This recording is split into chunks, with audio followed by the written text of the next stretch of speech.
everyone, I am Rebecca from ChemKnits, and wow, we dyed a lot of yarn in the February 2020 ChemKnits Dye-Along live stream.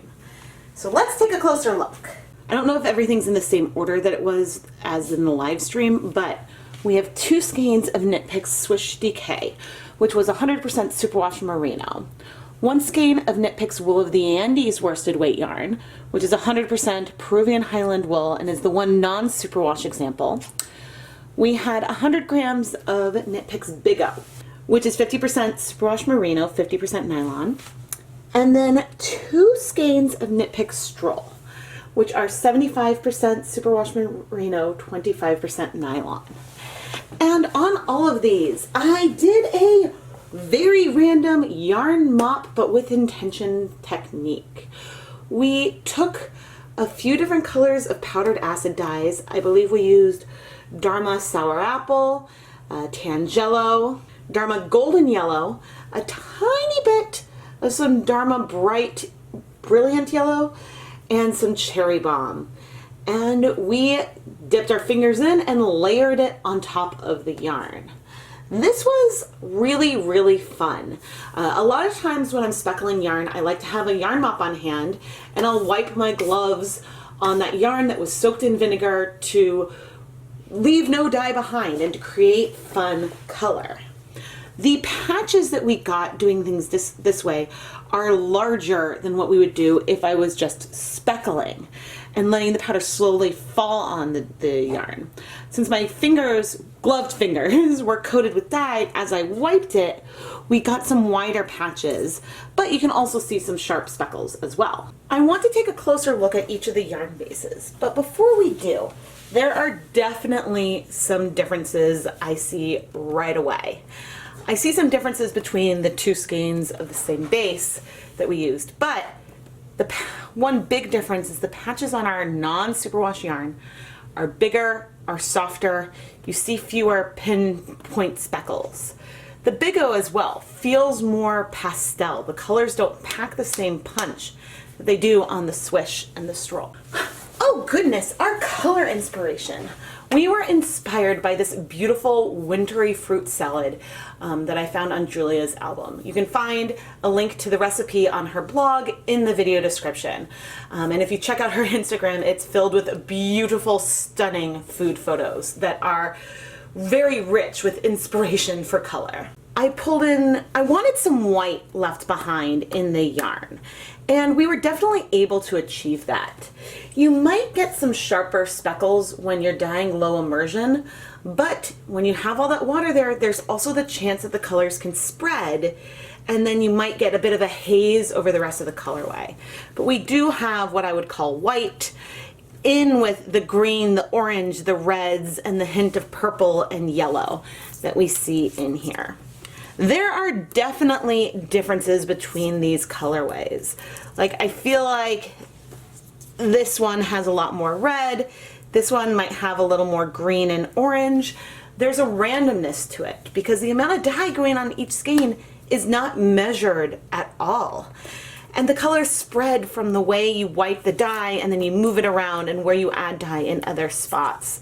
And I think it's beautiful, but showing the same, I guess, yarn base side by side is a really good way to show the differences that we really do have here. When we go in close up, you can see the tiny pinprick speckles, which you can also see from far away, but it's quite different when you look close up. Compared to the Swish and these bright patches of color, our Wool of the Andes really does look blown out. This skein makes me think a little bit more of smoothie or sherbet versus the fruit salad.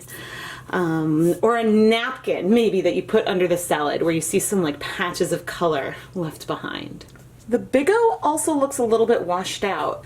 The colors did spread more and they feel a little less vibrant overall. We definitely have some speckles on here, but the intensity isn't quite as sharp of some of the colors as what we see on the Swish and the Stroll. I'm not sure if it's because there's less surface area here and maybe I added less dye because maybe I felt like there was more coverage already, or if the color, yeah, I don't know. That is really, I think, my hypothesis, that there is less dye in there and that there's more spreading. Maybe some combination of the two. These stroll yarns look fairly similar to the swish, but they actually look pretty different from each other. One, I guess it does have some red in it when you flip it. I think that these have a lot more pigment overall, which maybe again is a surface area issue. Because on some of the other yarn, one swipe or wipe with color covers more strands or a bigger percent of the strands, and there's more strands in here, so maybe I kept coming in with more color. These feel vibrant and loud, and I think fit the inspiration really, really well. They do, however, feel different from one another. I would still call them the same colorway, but again, hopefully you're not sick of hearing me say this, but again, if you were to take both skeins of this yarn to knit with it, you absolutely want to alternate skeins. There are some differences in here. And if you were knitting, I mean, there's not really enough for a sweater, but if you were knitting a sweater and then immediately swapped to another, there will probably be some demarcation line, or maybe not a line, but it still might feel like you're dealing with yarn from two different batches. And really, you are. This is a technique that has 0 dye lots to it. Ugh, but these colors are delicious. When I was playing with this technique, I took a little bit of each of the colors and had it in a cup. So that way I had the dye on hand and I didn't need to go back and forth into the jars.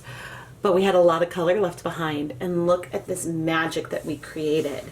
I did a combination of taking the dye that was left and starting with the swish, another skein of Swish DK, sort of speckling it on, squishing the yarn up to move the color through. So we got the saturated tone everywhere.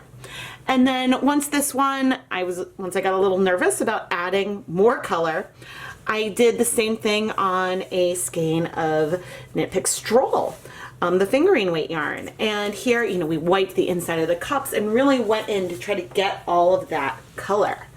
When I went ahead and steamed these, when I took it out of the steamer basket, there was some color at the bottom of the basket, and I was a little worried. And then when I was washing, initially there was some bleeding. However, the bleeding resolved really, really quickly.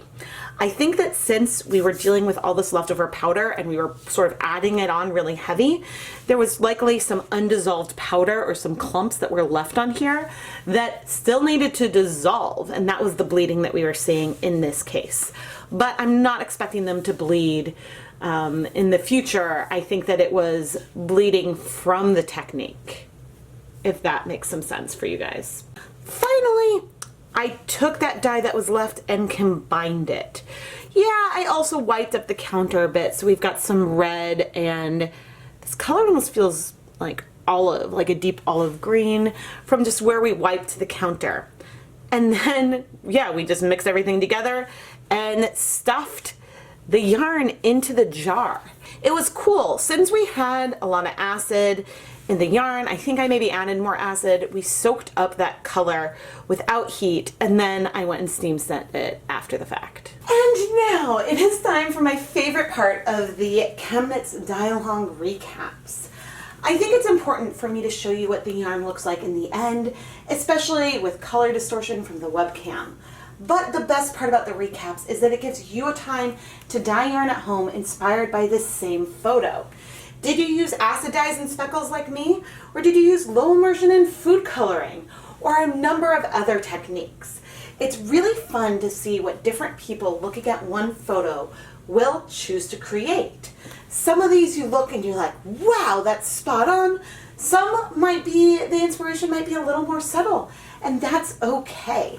What's important is encouraging yourself to play with color and maybe try something new. Because the more times I pull color combinations that aren't my typical ones, the stronger I become as an artist and a dyer. So thank you so much for submitting these pictures. If you want to go and dye along with any of the past inspiration photos, feel free to do so and tag your pictures with ChemKnits Dye Along. If you're doing something that's from a past month, maybe mention which photo you were pulling from, but otherwise I'm really excited to see what you guys create. Speaking of webcam and colors, oh dear. My webcams do a lot better job during the day when there's some natural light in my kitchen than at night when the light is all artificial. It dulls down a lot of the colors, and especially red and purple tones don't really come through as true. This is one reason why I do try to post to my Instagram and Facebook story during the live stream, so that way you can pop over and see, no, this is what the colors really look like right now. But it's also the reason why I do recaps for all of my live streams, not just the dye-alongs, because I think that you all deserve to see what the yarn looks like once it's dry. What's going to happen to all of this beautiful yarn? Nice of you to ask. Well, most of the yarn that I dye does end up in the ChemKnits Creations Etsy shop. If you're curious about yarn from one of the dye-along live streams in particular, I do tag them with ChemKnits dye-along, so you can search my shop for that.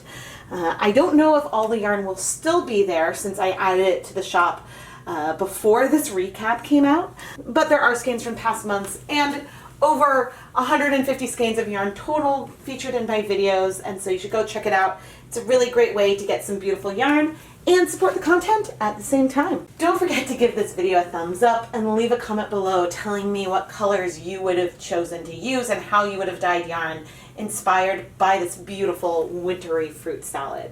Subscribe and make sure your notifications are turned on so you never miss a new stream. Outside of the monthly streams and some unboxings that I do, I publish 2 new yarn dyeing videos every single week.